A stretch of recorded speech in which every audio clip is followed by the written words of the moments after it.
Бедная. Выпустила курицу. Пару штук высидела, остальные в инкубаторе.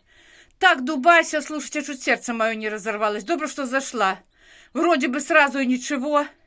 Потом взгляделась, не разбираю, чи свои, чи чужие. Ну, растила я без курицы. Вырастим и мы, не переживайте. Тут лампу, ой, блин, наше сердце чуть не стало. Лампу вы повесили. Корм, питье с медиком. Маленькие мои.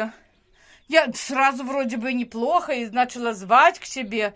Як только подойдет сразу в голову, потом еще и поднялась скотина. Ужас, аж чуть сердце не стало, за хвост выкинула. Не хочешь быть мамой толковой, сидела, а бы как. Начали выходить на сутки позже. Слабенькие такие. Сколько их, 4 или 5 штук вышло. Один доходяга, наверное, не будет жить. Пойду витаминчики давать. Маленькие мои сами испугались, и я за вас испугалась.